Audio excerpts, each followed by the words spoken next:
Can you hear me? Hello, Rabbi Asher. How you doing? Hey, how's it going? Good. So, tell me a little bit about your background. My background is, from a conservative Protestant background. We grew up here in Western Pennsylvania, where I still live, and attended, a Christian university, all that type of thing. Met a girl, got married, all that, and our path just kind of brought us this way. I mean, we've been about 12 years now, been studying, Torah concepts and that type of thing. Actually began seeking conversion here in Western Pennsylvania, our area. I'm kind of midpoint here between Pittsburgh, Pennsylvania, Erie, not too far from Cleveland, and it was becoming apparent in our search that we weren't really going to have a very easy time at all. It was going to be actually very prohibitive for us to try to move to community. And so we, began looking for other venues, and we started attending a shul over in Youngstown, Ohio, which was a conservative shul. But the rabbi there is kind of an old school Canadian conservative, very traditional. And with the help of Rabbi Siegel and with this rabbi, we were able to conduct a halakhic conversion. And a year ago, on the 28th of this month, the 11 of us, my kids, my daughter-in-law, 2 grandbabies, we all went before Beit Din, and we all converted.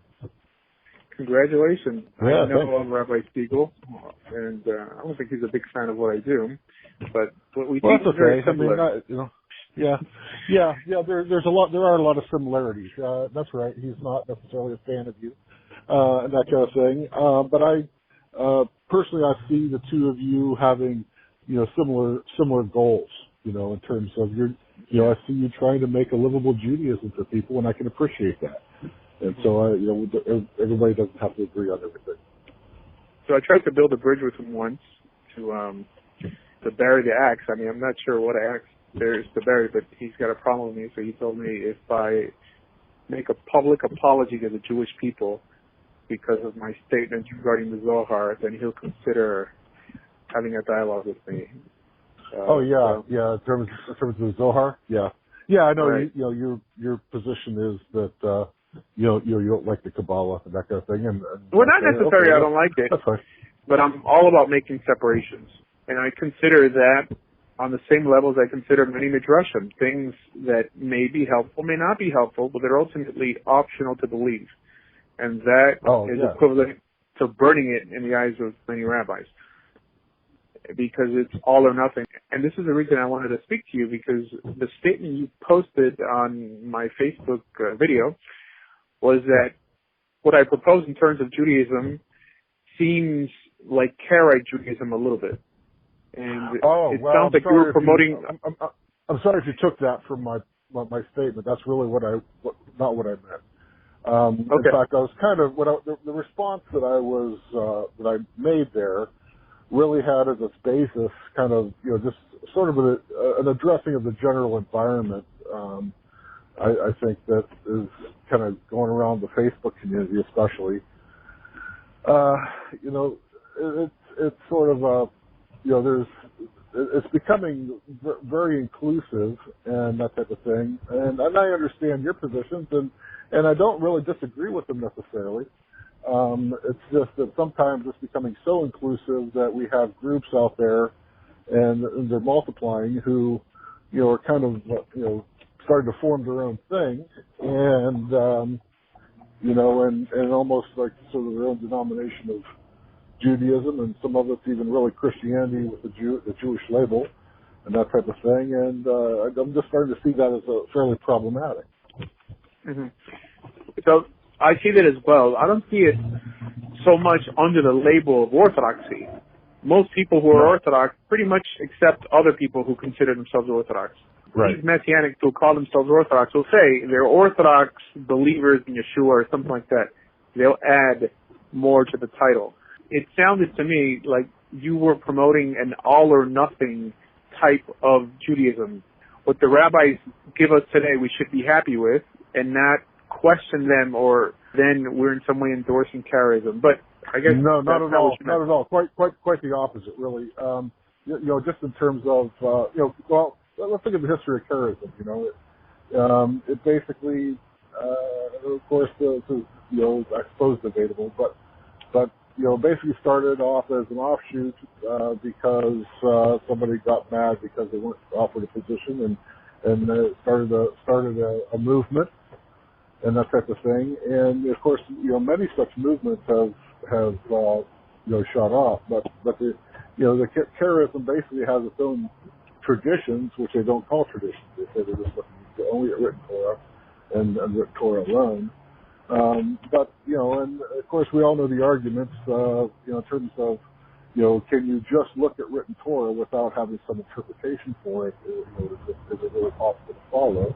And I think there's a spectrum of answers that we can give for various mitzvahs. But in terms of how we look at it, I just see an environment out there where there are people making a standoff against rabbinic Judaism, or they want, there's certain high level Hakamim, especially certain Kabbalists and that kind of thing that they're following, and they're the end all, and they kind of take normative Judaism, the normal everyday Jews, and the normal everyday Jewish life, and throw them at the bus. Mm-hmm. And so in terms, just in terms of the attitude that sort of emerges from that approach, I think, is one in which people think they can just, they can live a total standoff with Jewish community, Jewish space, Jewish life, and just study these high-level rabbis, and then make the, in a sense, a life based on Musar, and call that Judaism, and not one where we're really walking out the mitzvah. Mm-hmm. So the Karaite movement, as I see it today, was resurrected by the counter-missionary movement. The Karaite movement was pretty much dead. Dead in the sense that it was only really being upheld by the few remaining ethnic Egyptian Karaite Jews that were scattered across places like Israel and a few cities in California. Even in the Old City, there's an old Karaite synagogue. Now, these Karaites never performed or accepted converts. Mm-hmm. It wasn't till Tovia Singer started offering a Judaism without Torah to the masses. He would destroy people's faith and not give them a viable alternative to the faith that he destroyed, that you saw people connecting themselves to individuals like Nehemiah Gordon, who promoted a Karaite-ism to the nations. But it was really Tovia Singer that made them famous. As a matter of fact, Tovia Singer to today still has group tours in Israel along with other Karaite teachers, when really, according to Jewish law, being a Karaite is a lot more problematic than being a Messianic Jew, just because it's mentioned in the Talmud. Not Karaite-ism, but people who deny the oral law. Right. My approach to everything is go back to the blueprint laid down by our sages. And when I say our sages, I mean essentially Tanaim, the rabbis in the Talmud who had smicha going all the way back to Moses. I take people back to the building block of our theology, which is ultimately the 5 books of Moses and the rulings of the Sanhedrin. Rabbi Siegel teaches it in a similar manner, but he teaches that Kabbalistic books that were written later on are in some way obligatory to believe. That's really the only area where we differ here. And I've heard him say that he has no issue with proselytizing, encouraging people to convert.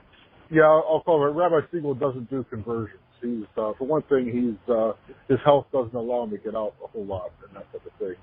And his own positions in the community are, and I don't want to, really shouldn't say a whole lot here, in terms of that, because he doesn't like to be mentioned a lot outside this group. But I just really want to talk. I mention him only in the fact that he helped me, a great deal, and that type of thing. And so, in terms of his Kabbalistic views, I agree with him. In terms of that's the heart of Torah. Does everybody have to agree that is the case? No, I don't think so. And I'm not sure that he insists upon that.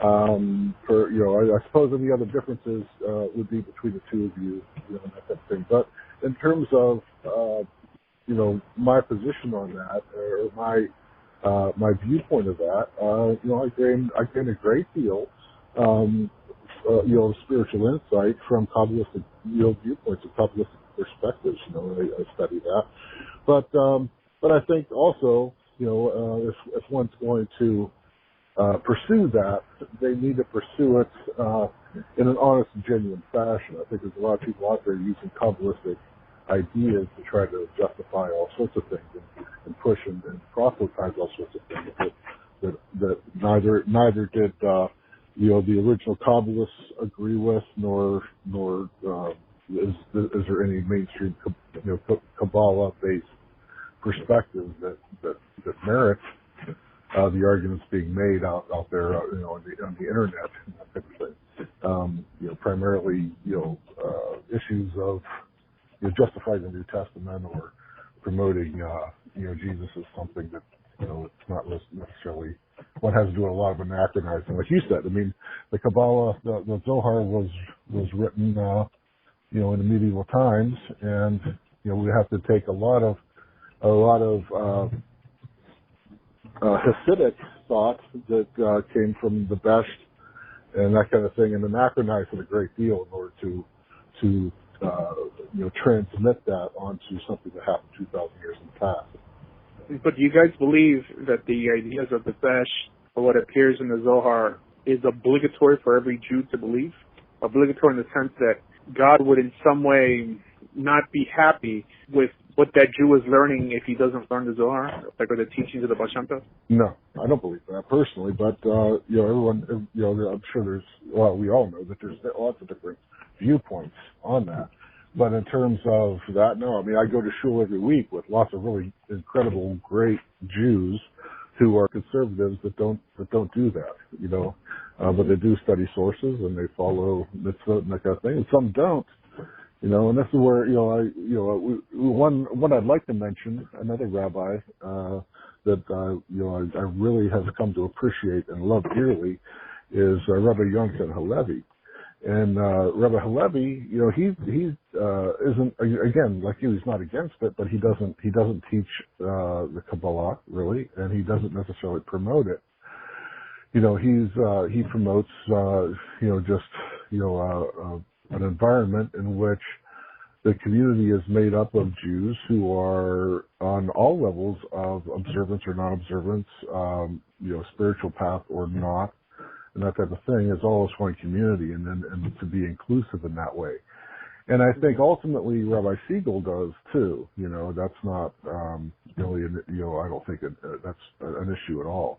And in terms of where so much seems to be going awry right now, and where we've had problems too. I mean, we obviously, we in wanting to convert and that kind of thing, we ran into all kinds of constrictions in terms of things and where we could live and how we could live and what we could do and that kind of thing. And I've got 7 kids and I can't just pick them all up and move into the heart of Pittsburgh into a high rent district.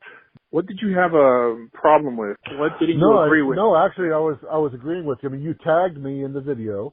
I listened to it. In fact, it was interesting to me because, here I run 2 farms, and you started off with the guy you were talking to. He had done some slaughter or something, so that was good. So I raise animals and I do my own here as well. So anyway. So no, in terms of what you were talking about, it wasn't that I disagreed with anything there. I think maybe sometimes my writing style can set people aback, and I think sometimes I give an inflection that people don't, they interpret a certain way and that kind of thing. And I apologize if that was the case. It wasn't really my intent. So it's not the first time I've done that. All right, no. But the issue is that. In terms of what, when I just said, hey, we can't start another carrot movement, it was only really a response. It wasn't really a disagreement necessarily. There wasn't something on there that was I thought was, whacked or totally, out of line or anything like that. But kind of getting back to what you're saying though, I think, I do appreciate that you're trying to make a living, livable Judaism for people to live by. You're trying to streamline the conversion process for people in a way that they can do it halakhically, and yet not with all the constrictions that are being laid on by communities that are have because of fundamentalism have decided to create a lot of unnecessary constrictions on people trying to convert. And so, I mean, obviously my conversion is not recognized either by, I didn't, it's not an RCA conversion. But there was no way I could do that. And, my reason and purpose for converting was, for the sake of Hashem. It wasn't for the sake of the RCA or the rabbinate. I respect that. The reason I broke down Judaism in the way I have so many years, I call it a systematic theology. Connecting the dots is because I proselytize, and because I encourage people to become Jewish. It puts me in a position to get a lot of questions, which forces me to research to find the answers. And there are many things I couldn't respond to. Those are ideas that we have to do away with. Clearly, it's things not found in source material. I would say probably 50% of what we do today as Jews is fluff. In other words, it's not in the Talmud. It's not in the Mishnah. It's for sure not in the Torah. And because I try to package our belief system and hand it over to people, that makes people very inquisitive. Instead of someone who's born into the system, who doesn't ask. And I think that's the advantage that many converts have, that if we came from a background like Christianity, we have already accepted the Torah as our basis before we decided to become Jewish.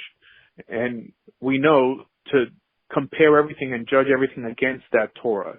I don't think that many born Jews have that luxury. I try to bring people back to a more authentic, rational form of Judaism, just because the war today is not really against Christians and Jews and Muslims. No, it's atheistical, inquisitive college kids. How do you respond to them? With Kabbalah? No. Now, I'm not against Kabbalah. I think that it should be open as an option. If it speaks to you, if it makes you a better person, that's a great thing.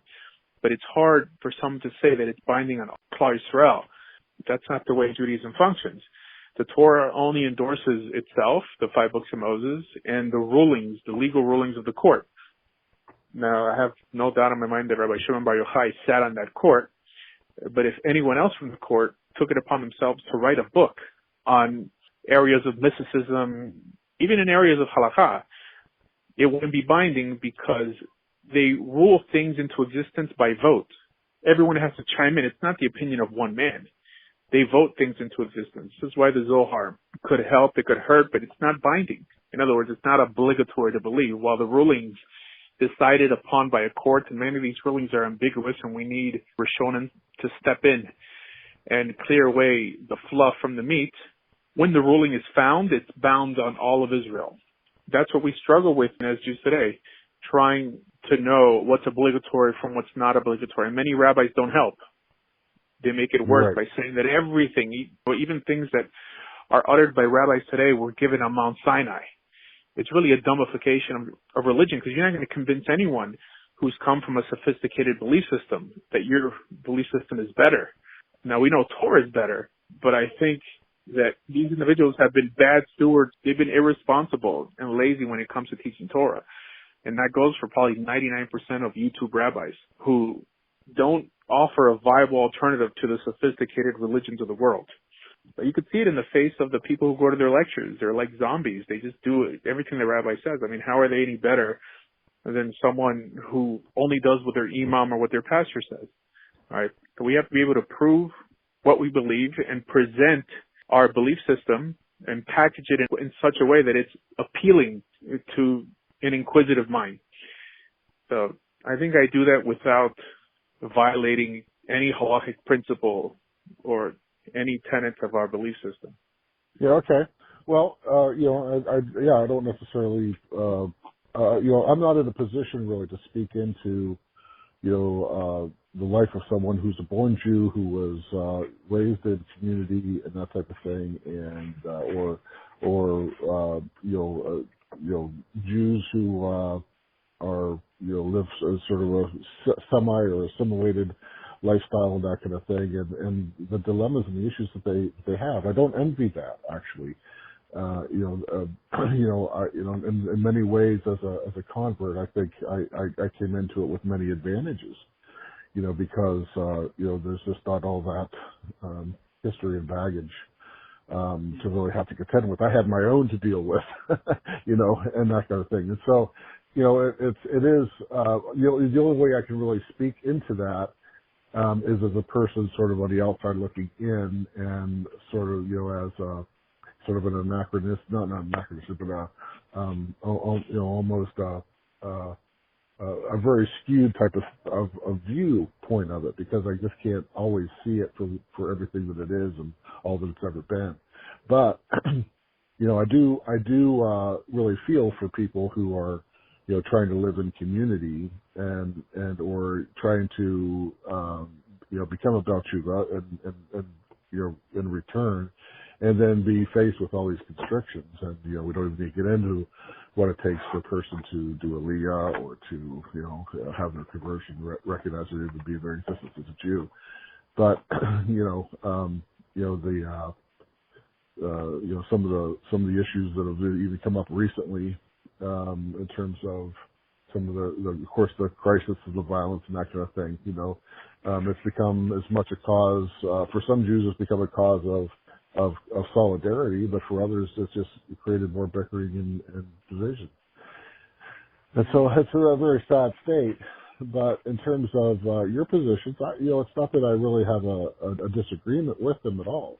It's just simply that, in this environment, in which, like you say, you're bringing up these YouTube rabbis and Facebook rabbis and that type of thing, which I've basically, other than a couple, I've pretty much shut off. I don't listen to all of them.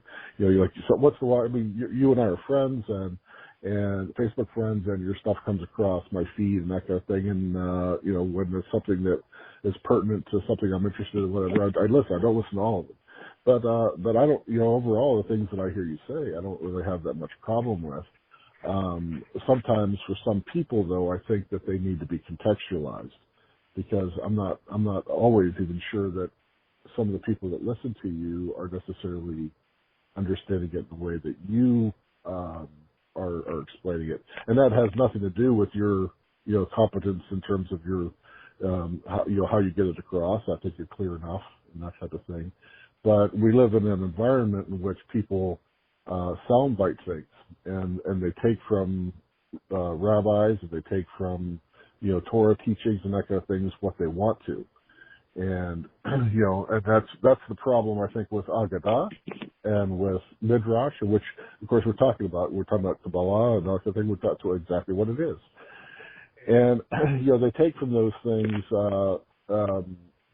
Tidbits and bites and that kind of thing that are, ultimately just become some evidences for their own confirmation biases. And so, when we do that, we create an environment where, we begin to, in a sense, create a view of Judaism which is, less than what it really is on the whole. And I think that is reflective, in a sense, in terms of it's just what I've been studying in the last year or so. I've been studying a lot in terms of the Besh. I got myself in a lot of trouble because I read a book that was highly recommended to me. In fact, I'm almost required reading, by Rossman, called Founder of Hasidism. And what he does is what Rossman does is he gives a very accurate historical view of the environment surrounding the Besht and all the things that are attributed to him in terms of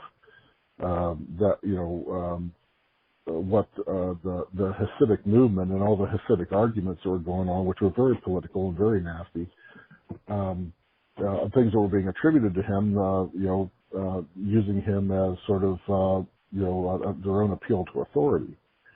And so on that basis, we've moved forward with a Hasidism that has done much good. And I'm not down on Hasidism, capital H, but at the same time, there's a lot of redefining that they've done of traditional Judaism.